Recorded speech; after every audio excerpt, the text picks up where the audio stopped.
আসসালামু আলাইকুম everyone, diploma ক্লাসের পক্ষ থেকে সবাইকে স্বাগতম। আজকে আমি সাজেশন দিতে যাচ্ছি ডিপ্লোমা সেক্টরে বেসিক ইলেকট্রিসিটি সাবজেক্টটি নিয়ে। এই সাবজেক্টে মূলত 14টি অধ্যায় রয়েছে।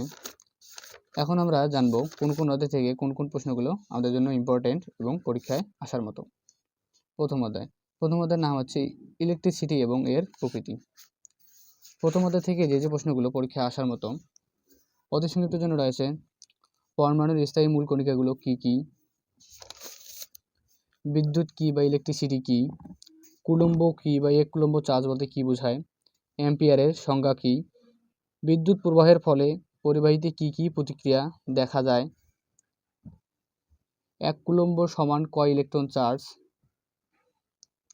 বৈদ্যুতিক চার্জ কাকে বলে। সংক্ষিপ্ত প্রশ্নের মধ্যে রয়েছে কোনো পরিবাহীর মাঝ দিয়ে বিদ্যুৎ প্রবাহের ফলে কি কি প্রতিক্রিয়া পরিলক্ষিত হয়, বৈদ্যুতিক চার্জ, কারেন্ট এবং ভোল্টেজের প্রতীক সহ একক লেখো, কপার পরমাণুর ইলেকট্রন বিন্যাস দেখাও, অ্যালুমিনিয়াম পরমাণুর সবচেয়ে বাইরের শক্তি স্তরে কতটি ইলেকট্রন থাকে চিত্র অঙ্কন করো, বা অ্যালুমিনিয়ামের অ্যাটমিক গঠন দেখাও। একই প্রশ্ন। রচনামূলকে রয়েছে তামার অ্যাটমের গঠন প্রণালী বর্ণনা করো, কারেন্ট, ভোল্টেজ, রেজিস্ট্যান্স বলতে কি বোঝায়, এদের প্রতীক, ব্যবহারিক একক এবং পরিমাপ যন্ত্রের নাম লেখো। হচ্ছে মূলত রচনামূলকের জন্য। এখন আমরা চলে যাব দ্বিতীয় অধ্যায়ের নাম হচ্ছে পরিবাহী, অর্ধপরিবাহী এবং অপরিবাহী। এই অধ্যায় থেকে যে প্রশ্নগুলো আসার মতো অতি সংক্ষিপ্তের মধ্যে রয়েছে ভ্যালেন্স ইলেকট্রন কি, মুক্ত ইলেকট্রন কাকে বলে, অপরিবাহী বলতে কি বোঝায়, আপেক্ষিক রোধ কি, আপেক্ষিক রোধের একক কি।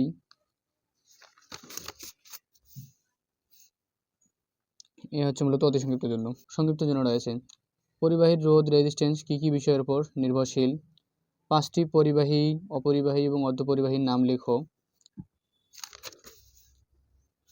সংক্ষিপ্ত মূলত এই দুটি প্রশ্ন ইম্পর্টেন্ট। রচনামূলকে রয়েছে রোধের সূত্রগুলো লেখো বা রেজিস্ট্যান্স সূত্রটি বিবৃতি করো, প্রমাণ করো যে আর সমান ডো এল বাই ই। এ হচ্ছে মূলত রচনামূলকের জন্য। এখন আমরা চলে যাব তৃতীয় অধ্যায় হচ্ছে ক্যাপাসিটার এবং ইন্ডাক্টর। এই অধ্যায় থেকে সংক্ষিপ্তে ম্যাথ থাকে, এই তোমরা ম্যাথগুলো করে যাবা। ক্যাপাসিট্যান্স নির্ণয়, সংক্ষিপ্তের জন্য এই ম্যাথগুলো ইম্পর্টেন্ট। রচনামূলকে এই ম্যাথগুলো আসে না, তোমরা সংক্ষিপ্তের জন্য এই ম্যাথগুলো করবা। এখন আমরা চলে যাব অধ্যায়ে। অতি সংক্ষিপ্তের জন্য ইম্পর্টেন্ট রয়েছে ক্যাপাসিটর কি, ক্যাপাসিট্যান্স কি ও ইহার একক কি, ফ্যারাডের সংজ্ঞা কি। এ হচ্ছে মূলত অতি সংক্ষিপ্তের জন্য। সংক্ষিপ্তের মধ্যে রয়েছে 3টি ক্যাপাসিটার সিরিজে সংযোগ করে ভোল্টেজ আড়াআড়ি সংযোগ করলে মোট ক্যাপাসিট্যান্স কত হবে, এটি হচ্ছে মূলত ম্যাথ। রচনামূলকে রয়েছে কিভাবে ক্যাপাসিটর সমূহ সিরিজে সংযোগ করা হয় এবং প্রমাণ করো যে 1/CS = 1/C1 + 1/C2 + 1/C3। এটি একটি প্রমাণের ম্যাথ, এটি একটি প্রমাণ, তোমরা এই প্রমাণটা করবা। আরও রয়েছে ক্যাপাসিটর সঞ্চিত শক্তি W হলে দেখাও যে W = ½ CV²। এটিও মূলত প্রমাণ। এখন আমরা চলে যাব চতুর্থ অধ্যায়ের নাম হচ্ছে ওহমের সূত্র এবং জুলের সূত্র। এই অধ্যায় থেকে এই ম্যাথগুলো সংক্ষিপ্তে আসে, তোমরা এই ম্যাথগুলো একটু ভালোভাবে করবা, সংক্ষিপ্তের জন্য খুবই ইম্পর্টেন্ট। এখন আমরা চলে যাব অধ্যায়ের ভিতরে। ওহমের সূত্রটি লেখো অতি সংক্ষিপ্তের জন্য। তাপের যান্ত্রিক সমতার সঠিক মান কত বা যে এর মান কত, তাপের যান্ত্রিক সমান বলতে কি বোঝায়, তাপীয় ক্যাপাসিটি কি, তাপের যান্ত্রিক সমতা যে = 4.2 জুল কিলোক্যালোরি অর্থ কি। এটা হচ্ছে মূলত অতি সংক্ষিপ্তের জন্য। সংক্ষিপ্তের মধ্যে রয়েছে ওহমের সূত্রের ব্যবহারগুলো লিখো এবং ম্যাথের কথা তো বললাম, ম্যাথগুলা অনুশীলনীর ভেতরে এবং অনুশীলনীর বাইরে ম্যাথগুলো করবে, এগুলো অতি সংক্ষিপ্তে আসতে পারে। ওহমের সূত্রটি লিখে এর সীমাবদ্ধতা উল্লেখ করো। সংক্ষিপ্তের জন্য জুলের সূত্র কি? জুলের তাপীয় সূত্রটি লেখো।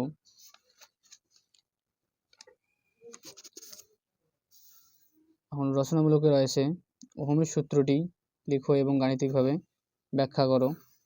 রেজিস্ট্যান্স ভোল্টেজ কারেন্টের মধ্যে সম্পর্ক স্থাপন করো। জুলের তাপীয় সূত্রটি ব্যাখ্যা করো। 4 এবং 5 এবং 6 নম্বর প্রশ্নটি মূলত একই। তোমরা এই প্রশ্নগুলো একটু ভালোভাবে দেখবা। পরবর্তী অধ্যায় হচ্ছে বৈদ্যুতিক বর্তনী। বৈদ্যুতিক বর্তনীর মধ্যে অধ্যায়ের ভিতরে রয়েছে ছোটোখাটো কতগুলো ম্যাথ। এই ম্যাথগুলো তোমরা একটু দেখবা। এই ম্যাথগুলো অতি সংক্ষিপ্তে আসতে পারে। সমতুল্য রেজিস্ট্যান্স নির্ণয়, রেজিস্ট্যান্সের মান কত হবে, কারেন্ট নির্ণয়, এগুলো একটু তোমরা দেখবা। বা ভোল্টেজ নির্ণয় করতে বলবে। মানে এই প্রশ্নটি নিচের সার্কিট হতে 6 ওহমের আর-আরিতে পটেনশিয়াল পার্থক্য নির্ণয় করো। এগুলো তোমরা একটু দেখবা। এগুলো সংক্ষিপ্তে আসতে পারে। এই যে ম্যাথগুলো। বর্তনীর মোট রোধ, কারেন্ট এবং আরএস এর মধ্যে দিয়ে ভোল্টেজ ড্রপ বের করো।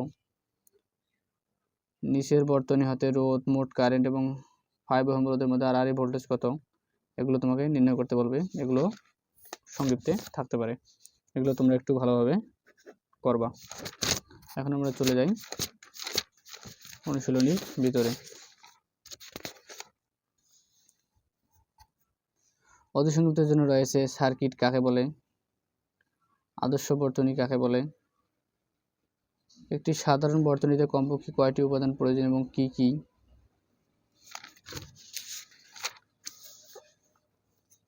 আর রয়েছে 10 ওহমের দুইটি রোধ প্যারালালে সংযুক্ত করলে সমতুল্য রোধ কত হবে। সংক্ষিপ্তের জন্য রয়েছে সিরিজ সার্কিটের বৈশিষ্ট্যসমূহ আলোচনা করো, প্যারালাল সার্কিটের বৈশিষ্ট্যসমূহ আলোচনা করো। সিরিজ সার্কিটের সুবিধা অসুবিধাগুলো কি কি, বাস গিয়ে কী ধরনের সার্কিট ব্যবহার করা হয় এবং কেন ব্যবহার করা হয়, সিরিজ এবং প্যারালাল সার্কিটের মধ্যে 3টি পার্থক্য, একটি আদর্শ সার্কিটের প্রয়োজনীয় উপাদানগুলোর নাম লিখো। একটি আদর্শ সার্কিট অঙ্কন করে বিভিন্ন অংশ চিহ্নিত করো। এগুলো মূলত সংক্ষিপ্তের জন্য। রচনামূলকে রয়েছে ইলেকট্রিক্যাল সার্কিট কি এবং একটি আদর্শ সার্কিটের প্রয়োজনীয় উপাদান কি কি, উদাহরণসহ লেখো। এটি তোমরা চিত্রের মাধ্যমে চাইতে পারে এই প্রশ্ন। এবং প্যারালাল সার্কিটের ক্ষেত্রে প্রমাণ করো যে 1/R equal 1/R1 plus 1/R2 plus 1/R3 plus ... 1/Rn। এই প্রমাণটি আসতে পারে। এই প্রমাণটি তোমরা অবশ্যই করবা। ষষ্ঠ অধ্যায় রয়েছে বৈদ্যুতিক ক্ষমতা এবং শক্তি। এই অধ্যায় থেকে একটি ম্যাথ অবশ্যই পরীক্ষায় আসবে এবং সেটি সংক্ষিপ্তে অথবা রচনামূলকে থাকবে। রচনামূলকে একটা মাস্ট বি এই অধ্যায় থেকে ম্যাথ থাকবে। তোমরা এই অধ্যায়ের ম্যাথগুলো একটু ভালোভাবে করবা যাতে তোমরা রচনামূলকে একটি ম্যাথ কমন পাও। দেখো এখানে অনেকগুলো ম্যাথ রয়েছে। তোমরা প্রত্যেকটি ম্যাথ ভালোভাবে করবা এবং প্রত্যেকটি ম্যাথের নিয়ম মূলত সেম। তোমাদের থাকতে পারে কোনো একটি ছাত্রাবাসের বা ছাত্রীনিবাসের মোট কারেন্ট বের করো, বা ডিসেম্বর মাসের বিদ্যুৎ বিল বের করো, মানে জানুয়ারি মাসের, ফেব্রুয়ারি মাসে আবার লিপ ইয়ার বছর দিয়ে থাকতে পারে যে ওই দিনে আবার 28 দিন ধরতে হবে, 29 দিন ধরতে হবে। এভাবে তোমরা ম্যাথগুলো একটু ভালোভাবে করবা, তাহলে তোমরা বুঝতে পারবা। এই বাসা বাড়ি থেকে একটা ম্যাথ অবশ্যই পরীক্ষায় আসবে এবং সেটা রচনামূলকে থাকবে।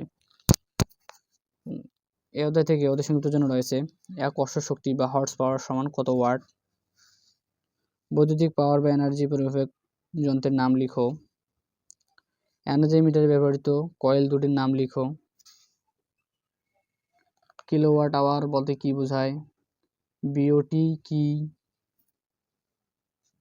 বৈদ্যুতিক পাওয়ারের সংজ্ঞা দাও, বৈদ্যুতিক এনার্জির সংজ্ঞা কি বা সংজ্ঞা দাও। সংক্ষিপ্তের মধ্যে রয়েছে এমিটার, ভোল্টমিটার, ওয়াটমিটার, এনার্জি মিটারকে একটি বাতির সঙ্গে একত্রে সংযোগ দেখিয়ে একটি বর্তনী চিত্র অঙ্কন করো। বৈদ্যুতিক পাওয়ার এবং এনার্জির মধ্যে পার্থক্যগুলো লেখো। লোড সহ এমিটার, ভোল্টমিটার, ওয়াটমিটারের সংযোগ চিত্র দেখাও। এ হচ্ছে মূলত সংক্ষিপ্তের জন্য। রচনামূলকের কথা তো বললাম, রচনামূলক থেকে এখানে এই অধ্যায় থেকে একটি ম্যাথ অবশ্যই আসবে। পরবর্তী অধ্যায় হচ্ছে বৈদ্যুতিক তার, কেবল, জয়েন্ট এবং স্প্লাইস। এই অধ্যায় থেকে অতি সংক্ষিপ্ত থাকতে পারে পিভিসি এর পূর্ণ নাম কি, ভিআইআর এর পূর্ণ নাম কি, তার বা ওয়্যারের সংজ্ঞা কি, কেবলের সংজ্ঞা কি, স্প্লাইস কি, এবং সংক্ষিপ্ত থাকতে পারে তার ও কেবলের মধ্যে পার্থক্য কি, স্ট্যান্ড ওয়্যার গেজ দিয়ে কিভাবে তার পরিমাপ করা যায়, 2x3/0.036 ইঞ্চি পিভিসি তার বলতে কি বোঝায়, জয়েন্ট করার ধাপ কয়টি এবং কি কি, সোল্ডার কি এবং এটা দিয়ে কি তৈরি, কিসের তৈরি, ওয়ারিং এর কাজে ব্যবহৃত হয় এরকম 6টি জয়েন্টের নাম লেখো, এবং রচনামূলকে রয়েছে জয়েন্ট করার ধাপগুলো বর্ণনা করো। এটা অতটা ইম্পর্টেন্ট নয়, তুমি তোমার পরে রাখবা, অনেক কয়েকটি বোর্ডে এসেছিল। পরবর্তী অধ্যায় আছে হাউস ওয়ারিং পদ্ধতি। এই অধ্যায় থেকে যে প্রশ্নগুলো পরীক্ষা আসার মতো, অডিটোরিয়াম, কারখানা, সিনেমা হলে কী ধরনের ওয়ারিং করা হয়, বসতবাড়ি বা ওয়ার্কশপে কী ধরনের ওয়ারিং করা হয়, ওয়ারিং বলতে কি বোঝায়, হচ্ছে মূলত অতি সংক্ষিপ্তের জন্য। সংক্ষিপ্তের জন্য রয়েছে কন্ডুইট ওয়ারিং এর সুবিধাগুলো কি কি, বৈদ্যুতিক ওয়ারিং এ ব্যবহৃত 10টি ফিটিংসের নাম। এ হচ্ছে মূলত সংক্ষিপ্তের জন্য। রচনামূলকে রয়েছে ব্যাটেন ওয়ারিং কিভাবে করা হয় এর পদ্ধতি আলোচনা করো, সারফেস কন্ডুইট ওয়ারিং পদ্ধতি বর্ণনা করো এবং সাধারণত কোথায় ব্যবহার করা হয়। এ হচ্ছে মূলত রচনামূলকের জন্য। পরবর্তী অধ্যায় রয়েছে বৈদ্যুতিক নিয়ন্ত্রণ যন্ত্র। এই অধ্যায় থেকে যে প্রশ্নগুলো পরীক্ষায় আসার মতো, সংক্ষিপ্তের জন্য রয়েছে এসপিডিটি বা ডিপিএসটি এর পূর্ণ নাম কি, এমসিবি এবং এমসিসিবি এর পূর্ণরূপ কি, কন্ট্রোলিং ডিভাইস বলতে কি বোঝায়। এ হচ্ছে মূলত অতি সংক্ষিপ্তের জন্য। সংক্ষিপ্তের জন্য রয়েছে আকার, আকৃতি, কাজ, প্রয়োগ অনুসারে নাইফ সুইচকে কিভাবে ভাগ করা হয়,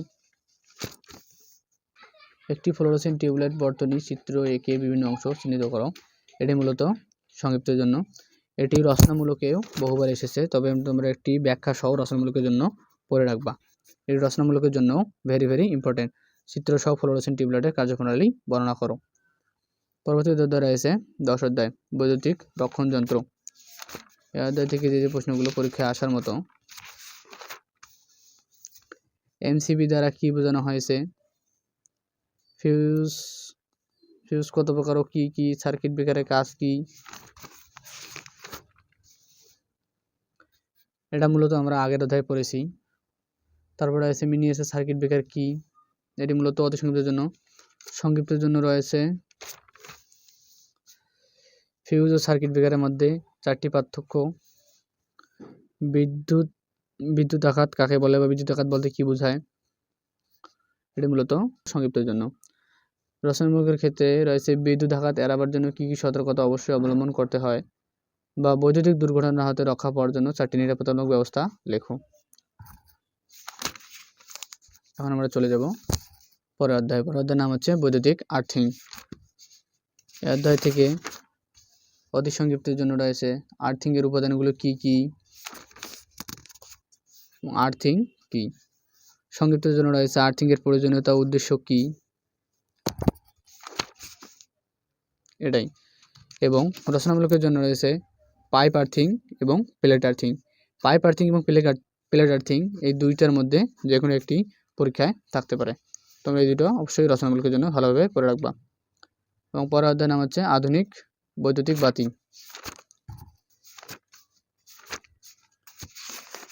এই অধ্যায় থেকে অতি সংক্ষিপ্তের জন্য রয়েছে ফ্লোরোসেন্ট ল্যাবে কি কি গ্যাস ব্যবহৃত হয়, গ্লো টাইপ স্টার্টার কি, মূলত অতি সংক্ষিপ্তের জন্য। সংক্ষিপ্তের জন্য রয়েছে গ্যাস ডিসচার্জ ল্যাম্প কি কি ধরনের হয়, একটি ফ্লোরোসেন্ট টিউবলাইটের স্টার্টার ও শোক কয়েলের কাজ কি, মূলত সংক্ষিপ্তের জন্য। রচনামূলকের জন্য রয়েছে সোডিয়াম ভ্যাপার ল্যাম্পের গঠন ও কার্যপ্রণালী ব্যাখ্যা করো, বর্ণনা করো। একটি মার্কারি ভ্যাপার ল্যাম্পের বিভিন্ন অংশের নাম সহ সার্কিট ডায়াগ্রাম অঙ্কন করো। মূলত সোডিয়াম ভ্যাপার ল্যাম্পের গঠন ও কার্যপ্রণালী পড়লেই হবে, এটাই ভেরি ইম্পর্টেন্ট। পরের নাম হচ্ছে ইলেকট্রোম্যাগনেটিজম। এই অধ্যায় থেকে যে প্রশ্নগুলো পরীক্ষায় আসার মতো, প্রতি একক ক্ষেত্রফলে ফ্লাক্সের পরিমাণকে কি বলে? 1 ওয়েবারে কত লাইন্স? ডিসি জেনারেটরে ইএমএফ উৎপাদনে কোন নীতি অনুসৃত হয়? সংক্ষিপ্ত জন্য রয়েছে চৌম্বক ক্ষেত্র কি? চৌম্বক বলরেখা কাকে বলে? চৌম্বক ক্ষেত্রের প্রবাল্য কি বা ম্যাগনেটিক ফিল্ড ইন্টেন্সিটি বলতে কি বোঝায়? ফ্লাক্স ডেনসিটি কাকে বলে? ফ্লেমিং এর রাইট হ্যান্ড বিধিটি কি বা ফ্লেমিং এর রাইট হ্যান্ড রুল কি? এটি কোথায় ব্যবহৃত হয়? ফ্লেমিং এর বাম হস্তবিধিটি কি বা লেফট হ্যান্ড রুল কি? চৌম্বক বলরেখার বৈশিষ্ট্যগুলো উল্লেখ করো। রচনামূলকের জন্য রয়েছে চৌম্বক ক্ষেত্র বা চৌম্বক বলরেখা কাকে বলে এবং চৌম্বক বলরেখার বৈশিষ্ট্যগুলো কি কি? এদের জন্য রচনামূলকের ওটাই ইম্পর্টেন্ট। এখন আমরা চলে যাব পরের অধ্যায়। পরের অধ্যায়ের নাম হচ্ছে ইলেকট্রোম্যাগনেটিক ইন্ডাকশন। এই অধ্যায় থেকে অতি সংক্ষিপ্তের জন্য রয়েছে 1 ওয়েবার সমান কত লাইন্স? সংক্ষিপ্তের জন্য রয়েছে ইনডিউসড ইএমএফ বলতে কি বোঝায়? ফ্যারাডের সূত্র কি কি? লেন্জের সূত্র কি? মিউচুয়াল ইন্ডাকট্যান্স কি? এবং কি কি উপায়ে এডি কারেন্ট লস কমানো যায়? তড়িৎ চুম্বকীয় আবেশ কি? এ হচ্ছে মূলত সংক্ষিপ্তের জন্য। রচনামূলকের জন্য রয়েছে ফ্যারাডের সূত্র দুটি লিখো এবং গাণিতিকভাবে প্রমাণ করো যে E = -n d0/dt গুণন 10⁻⁸ ভোল্ট। এটি মূলত একটি প্রমাণ। এই প্রমাণটি বরাবরই পরীক্ষায় আসে, তোমরা এই প্রমাণটি একটু ভালোভাবে করবা। এ হচ্ছে মূলত বেসিক ইলেকট্রিসিটির চূড়ান্ত সাজেশন। তোমরা যদি এই সাজেশনটুকু কভার করে পরীক্ষার হলে যেতে পারো, তাহলে তুমি 80% প্লাস মার্ক পাবে ইনশাআল্লাহ।